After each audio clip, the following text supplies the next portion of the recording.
nós devemos viver uma vida de louvor a Deus. E muito mais do que os exemplos ali e as ilustrações de instrumentos. O que é louvor a Deus? Louvor é uma vida de total devoção a Deus, aonde nós dependemos de Deus para tudo, aonde nós nos prostramos diante dele a cada dia e reconhecemos o quão falhos somos, o quão limitados somos, e como Jesus foi categórico ao dizer: sem mim nada podeis fazer. Porque constantemente eu e você, nós somos tentados a achar que somos alguém, que podemos levar a nossa vida na força do nosso braço. Assim como nós vemos aí por longos e longos anos, os homens acham que não precisam mais de Deus, que a fé cristã é uma balela, que agora, pela razão, cada um pode conduzir a sua vida, o homem é o seu próprio Deus, ele se tornou Deus. Ou seja, é uma vida de temor, é uma vida onde nós nos prostramos diante de Deus. Louvor é uma rendição, é uma humilhação que eu e você fazemos ali diante de Deus, estamos diante de Deus. Para que nós tenhamos uma vida de referência a Deus. E por que o salmista diz que nós devemos louvar ao Senhor? Por que que eu e você devemos estar ali prostrados diante de Deus dia após dia? Esse é o meu primeiro princípio. Ele diz que Ele é a verdade. Ele diz, olha, o argumento que ele usa para que nós possamos engrandecer o nome de Deus, para que eu e você estejamos prostrados diante de Deus, é que Ele é a verdade. E quando você olha para o meio evangélico, isso que o salmista está dizendo parece que é completamente diferente. No meio evangélico, e até muitas pessoas dizem o seguinte: se você perguntar para alguém, por que que você é cristão? Por que que você frequenta determinada comunidade? O testemunho evangélico é o seguinte: eu me senti bem. Muitos não estão preocupados se a comunidade que ele frequenta e congrega prega a verdade. Se ele está se sentindo bem, o pastor é legal, o louvor é maravilhoso. Ele não está preocupado se é a verdade. Eu me senti bem. Assim é a resposta de muitos evangélicos hoje. Eu frequento aquela comunidade porque o pastor é legal, o pastor tem um cabelinho arrepiado, as músicas que tocam são maravilhosas. Eu me senti bem lá. Ora, você pode se sentir bem no espiritismo. Você pode se sentir bem em muitos lugares e ali não ser pregada a verdade. Outros evangélicos se levantam e dizem o seguinte: eu sirvo a esse Jesus, a esse Deus, porque Ele me abençoou. Ele me abençoou financeiramente. Ou seja, Ele supriu ali as minhas necessidades. Ou outros dizem: Ele mudou a minha vida. Eu era assim, eu era assado. Não há nenhum problema de Cristo mudar a sua vida. Mas nós o servimos porque Ele é o único caminho. Porque Ele é a verdade. Muitos evangélicos não sabem nem o porquê eles servem a Deus. O porquê eles professam a fé cristã. Muitos o fazem porque nasceram em berços evangélicos. E então apenas seguiram o caminho dos pais. Eles não têm uma base sólida para dizer: não, eu creio em Cristo porque Ele é a verdade. E como a Escritura nos adverte, olha, você deve ter uma base sólida para explicar para as pessoas por que você crê em Cristo. Eu não posso simplesmente abrir minha boca e dizer: eu me senti bem lá. Não, eu sirvo a Deus porque Ele é a verdade. Porque Ele é o único caminho. Porque convenhamos, meu irmão, então se você nascesse num país ali do Oriente Médio, você então não seria servo de Deus. Então a sua palavra, a Bíblia, não seria essa Bíblia. Seria o Alcorão.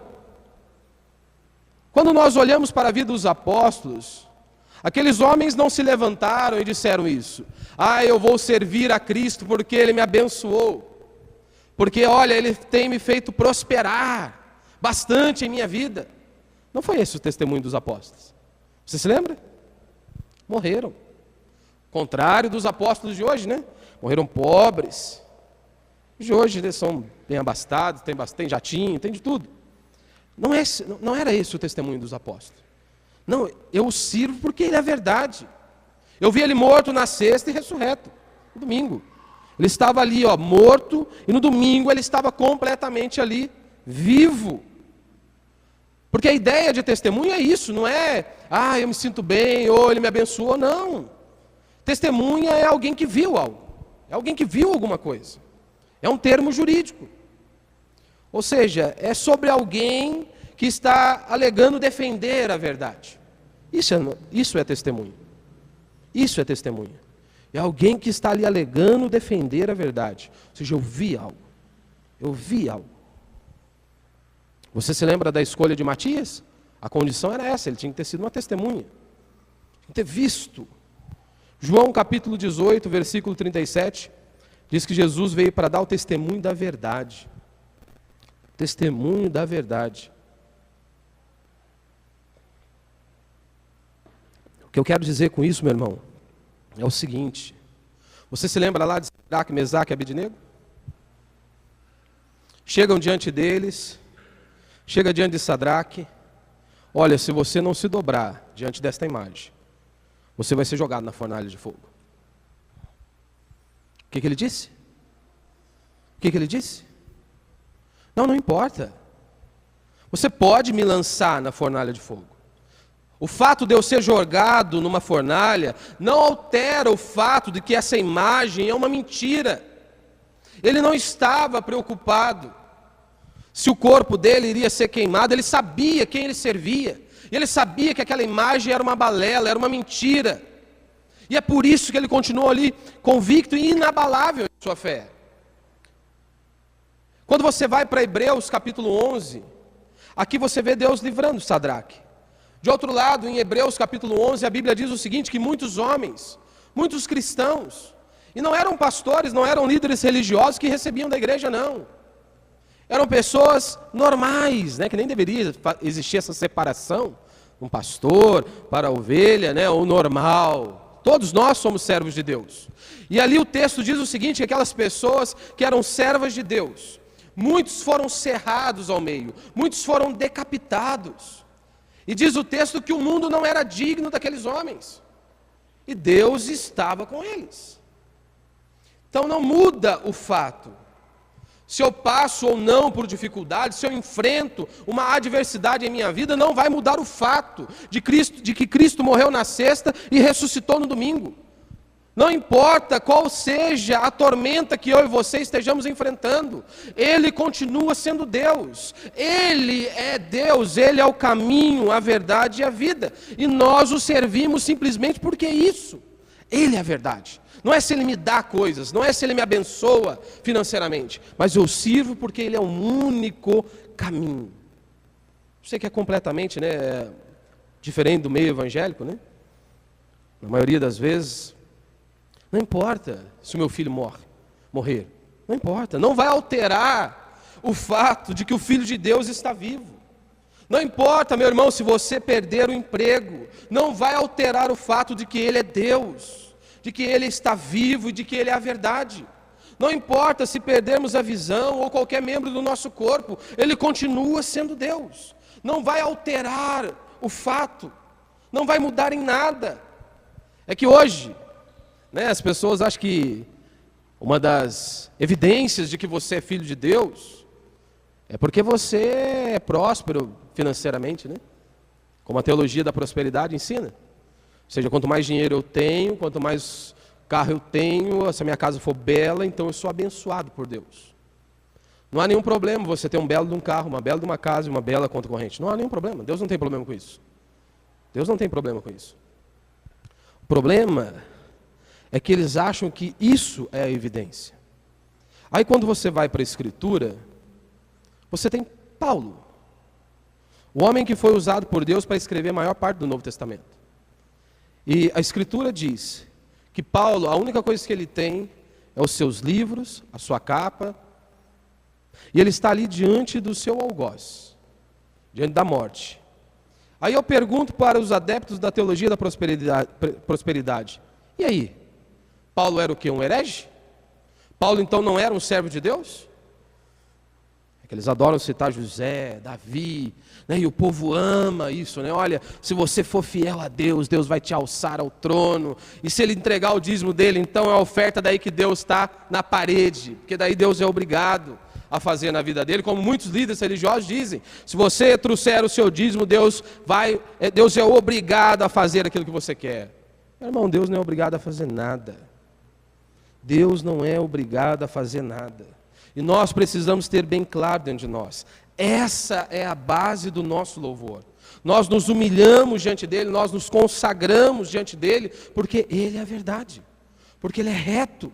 Não importa se ele está me abençoando agora ou não. Tenho falado aqui, falei quarta-feira passada e domingo, sobre José, né? José, todos nós conhecemos a história dele. José está na cadeia, como diz Gênesis 39. E ali no texto há algo maravilhoso, na cadeia, diz o seguinte: porém, o Senhor era com José. Naquela circunstância difícil, Deus estava cuidando daquele homem. Segundo princípio que nós aprendemos aqui nessa história, nesse salmo, que ele é o Criador, né? Versículo 6. Os céus por sua palavra se fizeram, e pelo sopro de sua boca o exército deles. Ele ajunta em um montão de águas, as águas do mar, e em reservatório encerra as grandes vagas. Tema o Senhor toda a terra, temam-no todos os habitantes do mundo. Pois ele falou e tudo se fez, ele ordenou e tudo passou a existir. Você pode notar que no versículo 7 ele diz, né, ele ajunta as águas em um montão. Todos nós sabemos, né, que o rio ele corre para o mar, né, ele deságua ali no mar. E como que o mar então não transborda? Todas as águas vão para lá. É o que nós conhecemos como ciclo da água, né? Ou o ciclo hidrológico, né? Que seria o quê? Primeiro, o sol ele fornece a luz e o calor, porque é isso que o salmista está dizendo. Ele poderia pegar inúmeros outros exemplos, mas ele vai dar o exemplo das águas, para nós vermos o quanto que Deus é poderoso, para nós vermos que tudo está no controle de Deus. Ele dá apenas esse exemplo. E aí, esse ciclo da água, nós podemos perceber isso. Primeiro, o sol fornece luz e calor. Essa energia, então, promove o aquecimento. E o que promove a evaporação. Daí, então, quanto mais sobe na atmosfera, mais frio fica.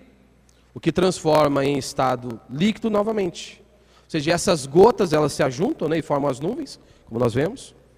Depois disso, né, quando elas se tornam pesadas demais, acontece ali a precipitação ou a chuva, que nós bem conhecemos. Em regiões muito frias, né, a água condensada, ela passa do estado gasoso para o líquido e rapidamente para o estado sólido. Ou seja, ela formando ali ou a neve ou o granizo que nós conhecemos. Depois disso vem a chuva. Ou seja, uma parte da água cai na superfície, é absorvida pelas raízes das plantas. A outra parte da água continua escoando, sola dentro, alimentando ali os lençóis freáticos, né? Ou seja, o ciclo da água é de extrema importância para a manutenção da vida no planeta humano. Ou seja, o ciclo da água permite que haja equilíbrio. Ou seja, esse ciclo da água, que para nós parece algo tão normal quando nós não paramos para pensar, ele permite que haja equilíbrio. Ou seja, ele faz com que não exista água em excesso em lugar algum. Porque convenhamos, meu irmão, por mais que tenha areia ali no mar, como que vai controlar todas as águas? Como que vai fazer um belo de um paredão ali, para controlar e conter todas aquelas águas? Ou seja, para haver esse equilíbrio, é necessário organização. O que supõe uma inteligência, não é? Para haver esse equilíbrio é necessário organização. Ou seja, supõe uma inteligência. Nós temos aqui em Lorena, né, eu moro em Guará, mas tem a fonte aqui em Lorena, na praça. E ali, se você parar de frente com a fonte, eu não tive ali diante dela. Mas normalmente a água ela jorra, depois ela volta e jorra novamente. Normalmente esse é o princípio. Se você estiver ali diante daquela fonte, do chafariz, ou fonte, você olhar todo aquele processo, que é muito simples ali, né? A mesma água está ali constantemente. Se eu disser para você, rapaz, isso aqui veio do nada. É simplesmente isso aí, jogamos a água e agora ela vai e volta toda hora. aquele pouco d'água que tem ali. O que você vai falar? Você é louco. Simplesmente. Você é um louco, você é um desorientado. Como que isso aqui veio do nada? Como que essa água está aqui e ela vai e volta todo instante? Aí eu pergunto para você, como que uma coisa tão organizada como o nosso universo, ou como aqui, olhando apenas para as águas, veio do caos, veio da desordem? Como? Que isso veio da desordem. Ou seja, o que nós conhecemos ali do ciclo da água. O Salmo 119, versículo 1 diz, olha, os céus proclamam a glória de Deus. Ou seja, a natureza proclama a glória de Deus. No versículo 5, ele diz o seguinte, no final, na parte B, né? Ele ama a justiça e o direito. A terra está cheia da bondade do Senhor. Ou seja, a terra está cheia da bondade de Deus.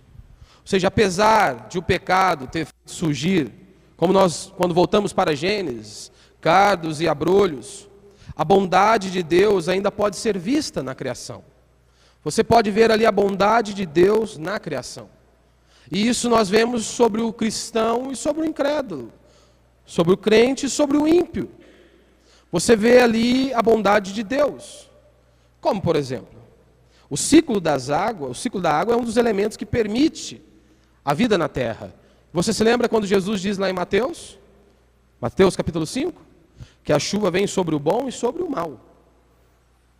Então você pode perceber ali a bondade de Deus sobre toda a humanidade. Seja o cristão, seja o incrédulo, de uma forma ele ainda está desfrutando. Nós podemos olhar ali e ver a bondade de Deus, o cuidado de Deus ainda. Ou seja, aquela raiz das plantas, né, que absorvem a água ali, ela ajuda no processo da fotossíntese. Ou seja, em que a planta transforma a luz em energia.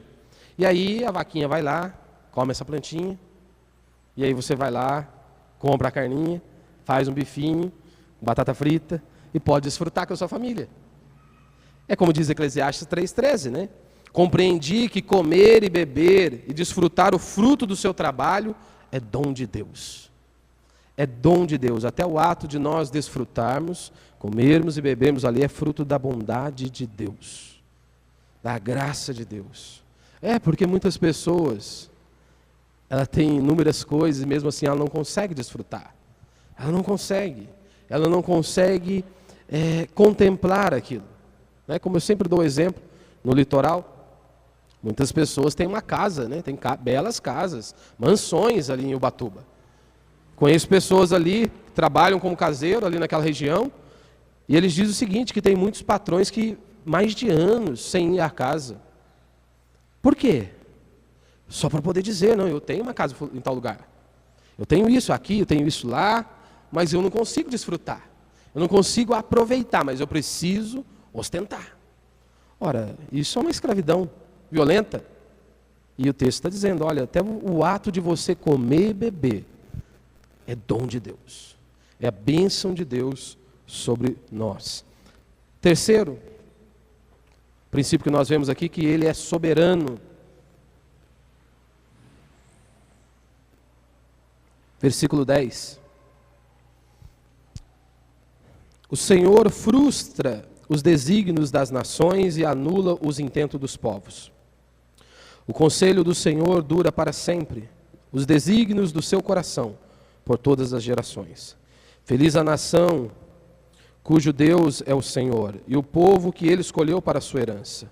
O Senhor olha dos céus e vê todos os filhos dos homens, do lugar de sua morada. Observa todos os moradores da terra. Ele que forma o coração de todos eles, que contempla todas as suas obras. Não há rei que se salve com o poder dos seus exércitos, nem por sua muita força se livra o valente. O cavalo não garante a sua vitória, a despeito de sua grande força, a ninguém pode livrar.